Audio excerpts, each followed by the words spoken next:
Live from New Delhi, you're watching DD India Live, India's voice to the world. I'm Tanvi Taneja. Coming up in the next 30 minutes.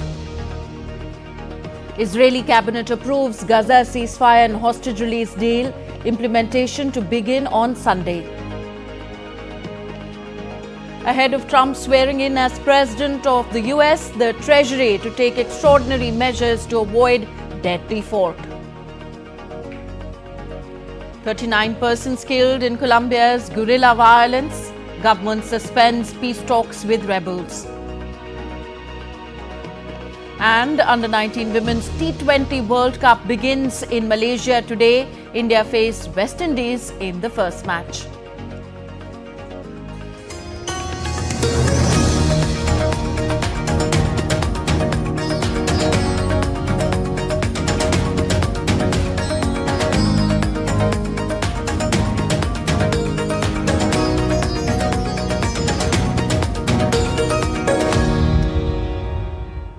Ending days of uncertainty over a truce deal, Israel's government has approved a ceasefire and hostage deal with Hamas. The agreement is set to take effect on Sunday. After a 6-hour-long meeting on Saturday, the Israeli government ratified the deal, according to a statement from Prime Minister Benjamin Netanyahu's office. The deal includes a 6-week ceasefire and hostage for prisoner exchanges. This could lead to an end to the 15-month conflict. In the first phase, 33 Israeli hostages, including women, children and men over 50, will be released. In return, Israel will free all Palestinian women and children under 19 currently in its jails. On Friday, the Israeli Security Cabinet had already approved the ceasefire agreement. German Chancellor Olaf Scholz on Friday welcomed the ceasefire agreement between Israel and Hamas. Speaking at a press conference in Berlin, Scholz said that all the hostages must be released and the remains of the dead hostages must be handed over to the families. It will be crucial for the agreement to be implemented consistently step by step. In the end, all the hostages must be released and the bodies of the dead hostages must be handed over to their families, so that they can say their goodbyes in dignity. The US Treasury will take extraordinary measures next week to avoid a government debt default. The Treasury Secretary, Ms. Janet Yellen, made the announcement on Friday. These extraordinary measures are a way for the Treasury to ensure that the US government can keep paying its bills and avoid a huge destabilizing debt default. With the government reaching its borrowing limit, the measures are likely to begin from 21st of January, just a day after Donald Trump's inauguration as the President of the United States. Russia and Iran signed comprehensive strategic partnership treaty on Friday to strengthen their economic and military cooperation. Both sides termed the treaty as a major milestone in their relations. The treaty, signed by Russian President Vladimir Putin and his Iranian counterpart Masoud Pezeshkian, will boost cooperation in a range of areas, including their security services, military drills, warship port visits and joint officer training. The treaty that we signed today creates an additional, as I have already said, substantial foundation for building relation of a trustful nature. This is a treaty about our priorities, about fulfilling our priorities. This is a treaty that allows us to strengthen our bilateral ties in the interest of the people of Iran and the Russian Federation. Ukrainian drone sparked fire at Russian industrial site in Russia's Kaluga region south of Moscow. Russia's defense ministry and the governor of Bryansk region reported that the air defense units had destroyed a total of 9 Ukrainian drones of the region on the border. Ukraine's military said at least 3 drones had hit an oil depot in Russia's southern Voronezh region, and on Friday said that its own air defenses had downed 33 of 50 drones launched by Russia. Ukrainian President Volodymyr Zelensky and Michael Semeka, the leader of Slovakia's opposition party, held discussions in Kiev regarding energy security amidst growing tensions between Ukraine and Slovak Prime Minister Robert Fico. The talks focused on the broader context of energy policy, particularly the disruptions caused by the cessation of Russian gas flows through Ukraine, which has led to higher gas prices and a loss of significant transit revenues for Slovakia. Fico, who has been critical of Ukraine's stance on the matter, recently threatened to cut aid to Ukraine, citing the economic challenges Slovakia faces due to the ongoing energy crisis. The Prime Minister has emphasized the need for the restoration of Russian gas supplies via Ukraine to stabilize prices and restore Slovakia's energy security. Zelensky said Fico's lack of desire to reduce his country's dependence on Russian natural resources threatens both Slovakia and Europe. In a major setback to peace building, Colombian President Gustavo Petro suspended peace talks with National Liberation Army on Friday, accusing the group of committing a war crime. The decision comes after violence erupted near Colombia's border with Venezuela, leaving at least 39 people dead.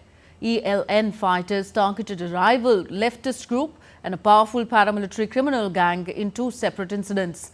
These actions have dashed hopes of the group voluntarily laying down arms as peace negotiations falter. And next we take a look at other stories making news around the world.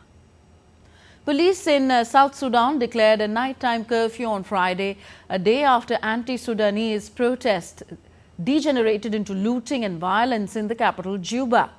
At least 3 people were killed and 7 wounded on Thursday night in South Sudan's capital. 2 people were killed in a helicopter crashed in Sao Paulo, Brazil on Thursday, with a 12-year-old child and the pilot surviving the accident. The survivors spent the night in the woods after the crash in Carias municipality and finally rescued on Friday. Former Bolivian leader Evo Morales is facing arrest after a judge issued an order on Friday. The arrest order follows his failure to attend a pre-trial detention hearing for the second time in a trafficking case. Morales, in response, has denounced the prosecutors handling the case, labeling them as subservient, questioning the impartiality of the judicial process. Horses, cows, geese and other animals were brought into central Rome on Friday to receive an annual blessing in front of the famous St. Peter's Basilica. The street leading to the Vatican's St. Peter's Square was turned into a temporary farm with tourists wandering around stands and typical Italian gastronomic products on display.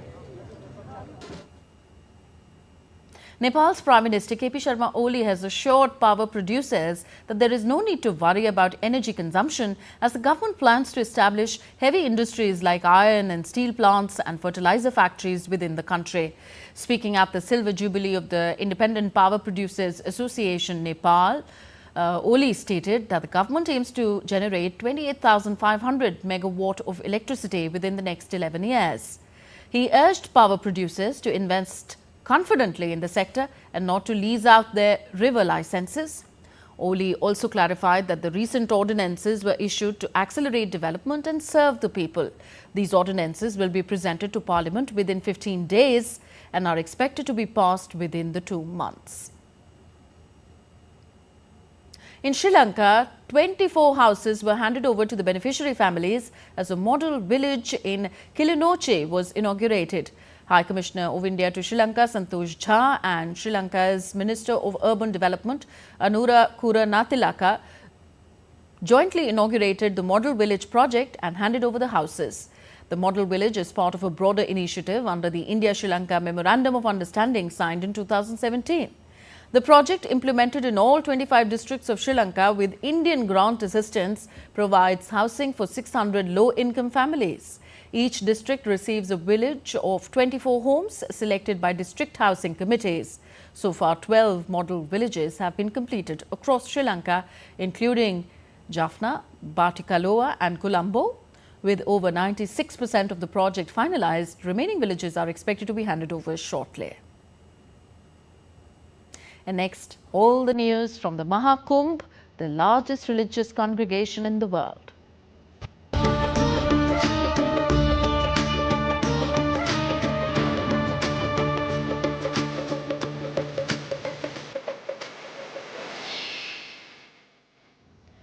Ravi Kishan, the renowned actor and politician, expressed his gratitude for the opportunity to attend the Grand Maha Kumbh, describing it as once-in-a-lifetime experience. He shared how fortunate he felt to witness the scale of this spiritual and cultural event, inviting people from all over the world to come and experience its grandeur. I'm in the holy land of Prayagraj, and with me is renowned Indian actor Ravi Kishan. Let's talk to him. Sir, just tell us about how you're feeling today after coming to Prayagraj. Unbelievable. I never thought I'll feel so good and great because this event has come after 144 years, like 12 Kumbh you finish and then you get this Maha Kumbh. So I'm blessed that I'm the first parliamentarian and I'm the first star who's dipped in this holy water. And this is the biggest event happening on earth. Yeah. I've seen a lot of foreigners also coming. Yeah. I must give all the credit to Double Engine Sarkar. The focus this time is making this festival a digital one. Everywhere you see QR code and people are reaping benefits of it. All the pilgrims and all the devotees who are coming here. What do you have to say on this? This is what our Prime Minister Modi ji wanted, digital India. And this is the biggest example that how successful we are. And I must thank the government. I must thank Yogi Adityanath Maharaj ji. That what a wonderful, a great vision. I am completely spellbound coming here, seeing with your own eyes. It's very well organized. Now, can you imagine? Like everywhere is VVIP treatment for common man to the VIP people. Both very comfortable. Police has done a great job. I must salute them. Still to come on this edition of DD India Live. Ahmedabad hosts the Northeast Trade and Investment Show. Our spotlight on Prasar Bharati Samman awardee Mohanlal Hira, who helped restore South Africa's Tolstoy farm. An Indian women's team stormed into the T20 World Cup 2025 semi-finals after beating Bangladesh on Friday.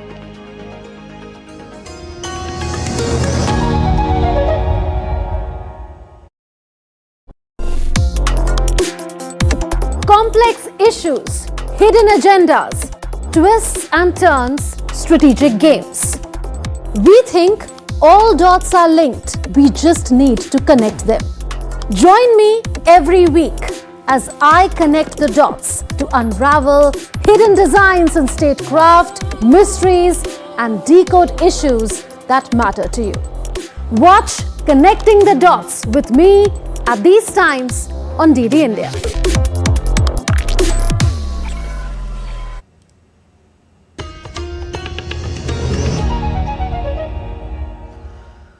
Welcome back. You're watching DD India Live. I'm Tanvi Taneja.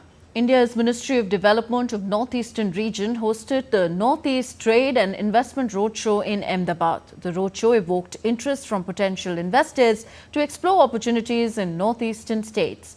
The event was attended by Minister of State for Doner, Dr. Sukanta Majumdar, along with senior officials from the concerned ministry. Ahmedabad Roadshow drew participation from industry leaders. The event also featured several B2G meetings, providing investors with a platform to discuss their investment plans in the northeastern region.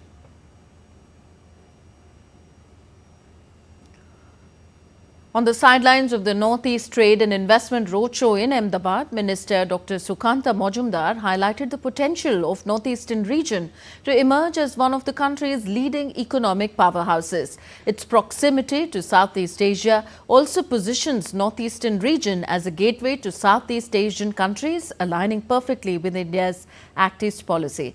DD India spoke exclusively to Minister of State for Development of Northeastern region, Dr. Sukanta Majumdar, for more. We are joined in by Union Minister of State for Education and Development of Northeast Region, Dr. Sukant Majumdar. Thank you so much, sir, for talking to DD India. We are at the Ahmedabad Roadshow of the Northeast Trade Investment meet that happened today in Ahmedabad. What has been the response so far? More than 200 industry leaders, they have attended this roadshow and they are very much interested to invest in northeastern part of our country. We have a good human resource there. And I feel that near future, as it is the dream of our Honorable Prime Minister that to reach the dream of Viksit Bharat. In that path, this Northeast will play a pivotal role. Do you expect more companies from Gujarat to set up their probably units there so that they can supply to the further region? Yes, as you know, the Honorable Prime Minister's dream is to create a connection between the Southeast Asia through Asian Highway as well as the railway lines. So, I feel that in near future, all these boundaries, it will be, the countries will become neighbors and the distance will be shorter in future. So, we can take that opportunity, that we can use the Northeast as our production center and as our industry growth area, and we can supply to the whole Southeast Asia. The Make in India brand or Made in India brand is becoming popular everywhere in the world. So everybody is asking for the Made in India brand, Make in India brand. So obviously we can use that Northeast as a launching pad for the Southeast Asia. Thank you so much, Minister, for talking to us. So here we had the Minister of State for Education and Development of Northeast region speaking about us on the Ahmedabad Roadshow, which is tapping the potential for investors from Gujarat to come to Northeast and explore the opportunities of business there. With my colleague Kunal, this is Meghna Dev for DD India from Ahmedabad, Gujarat. The Tolstoy farm in South Africa was the birthplace of Mahatma Gandhi's Satyagraha movement. The farm, which was once vandalized, has been restored. Indian-born Mohanlal Hira led the 20-year restoration project and is credited with preserving Mahatma Gandhi's legacy. In 2023, Hira won the Prasar Bharati Samman Award for his work in community welfare. DD India's Nazneen Ismail reports. Greetings to one and all on this beautiful day from Tolstoy Farm in Lawley, South Africa. Between 1910 and 1913, Gandhi developed his Satyagraha philosophy of passive resistance in South Africa, with the philosophy taking root at Tolstoy Farm. The farm, named after the Russian novelist and philosopher Leo Tolstoy, became a place where Gandhi and his followers embodied these ideals. Herman Kallenbach, a white farmer who was deeply inspired by the peaceful lifestyle at the Phoenix settlement, offered Gandhi his own large farm near Johannesburg to establish a new colony. At Tolstoy Farm, people of various nationalities, religions, and races lived together as one family, working hard and sharing the rewards of their collective labor. Shri Mohan Hira is an Indian-origin Gandhian activist who spent more than 20 years restoring Tolstoy Farm in South Africa. He restored the farm, which had been vandalized and left in ruins. He added a fruit orchard, a peace garden, and a library. He was also awarded the Prasar Bharati Samman Award in 2023 to acknowledge his outstanding achievement in the field of community welfare. He submitted a petition to UNESCO to have the farm recognized as a World Heritage Site. He is also a member of the Mahatma Gandhi Remembrance Organization. Gandhi is a legacy. My grandfather was here and he always used to talk about Mahatma Gandhi, and that was in India. I was 8 years old and I was coming to South Africa. He told me, don't forget, go and see Gandhi's farm in Tolstoy. I said, look, I don't know anything about it. I never knew until 1969 that Gandhi lived here. Look, when I started, I didn't find it difficulty because I was retired and there was a lot of funds available for me. So that's how I started. And just to keep the legacy of Mahatma Gandhi alive, I restored this place because I feel proud that the legacy of Mahatma Gandhi and Indian heritage is right here in Indonesia. We appreciate the Indian Consulate, Indian High Commissioner supporting us all the time. This is a tourist attraction. A lot of people travel from India, England, America, South America. Some people even come from Germany to come and visit this place. And sometimes the bus route comes through here, especially from India. And we are very proud of this place because such a place where heritage site has been, Gandhi's legacy has been relived. Nelson Mandela once said, You gave us Mohandas and we returned him to you as the Mahatma. So yes, let's be the change we want to see in the world. I'm Nazneen for DD India, Tolstoy Farm, Lenasia, South Africa. Indian shuttlers had a mixed day at the Indian Open. Pair of Satvik Sairaj Rankireddy and Chirag Shetty progressed to the semi-finals, while PV Sindhu and Kiran George were knocked out of the tournament in New Delhi on Friday. Satvik Chirag defeated South Korean pair of Jin Yong and Kang Min Hyuk 21-10, 21-17 to book their spot in the men's doubles semi-finals. The Indian duo will take on Malaysian pair of Goh Zay Fair and Noor Izzuddin in the last four encounter on Saturday.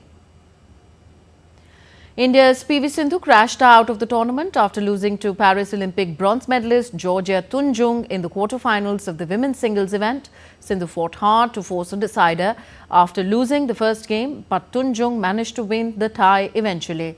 Sindhu lost 9-21, 21-19, 17-21.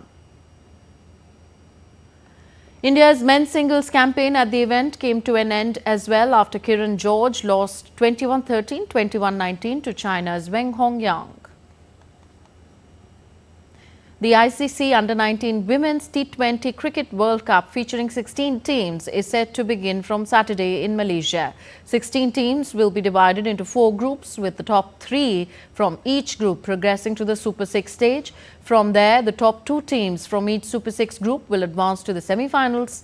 Defending champion India will begin its campaign against the West Indies at the Biomass Oval on Sunday. The opening day's fixtures will see last edition semi-finalists Australia taking on Scotland in Group D, while the 2023 runners-up England will face Ireland in Group B.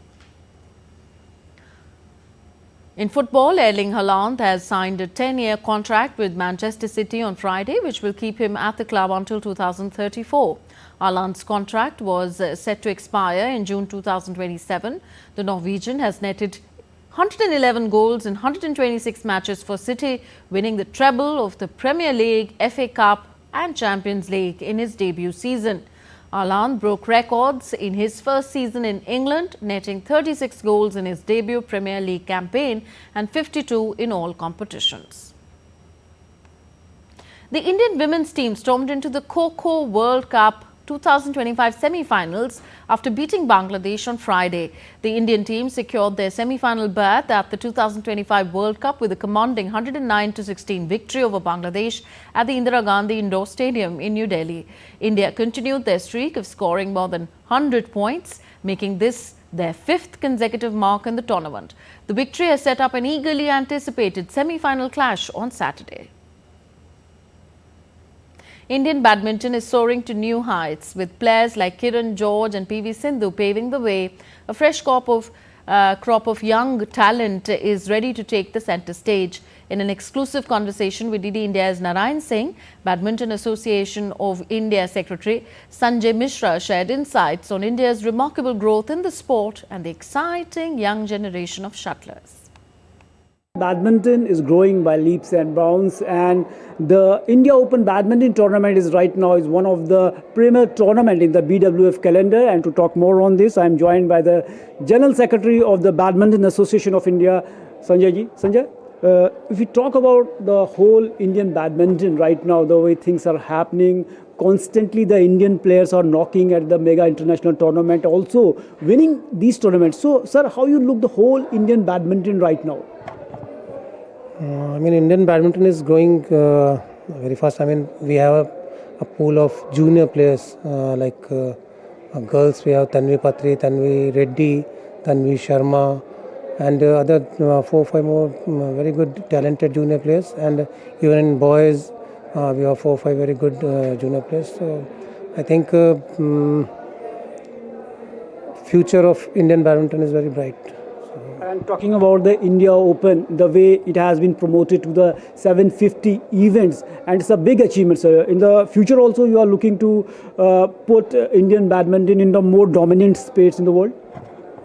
Yeah, of course. 750 means we'll try to upgrade this tournament in Super 1000. But we have already 7 international tournaments in India. 2 challenge to junior international, won 300, 200 and 750. We will try to upgrade all these tournaments. Definitely, the way the General Secretary of the Badminton Association of India, Sanjay Mishra, he said that there is a well pool of the talented players in the Indian badminton, and within 4 or 5 years, definitely the results will be visible. And again, the way the Sindhu had played, the way Saina Nehwal has played, definitely we will have more players that will definitely dominate the world of badminton. With camera person Naveen, Narayan Singh, DD India, Delhi. That's all for this edition of DD India Live. Do let us know your thoughts on the news of the day. Connect with us on our different social media handles at DD India Live. And for those on the go, you can get all the latest news and updates from India and the world on our DD India mobile app. The app is available on both Android and iOS platforms. We'll be back with more news as it breaks here on DD India. I'm Tanvi Taneja from all of us here in New Delhi. Thank you for watching. Namaskar.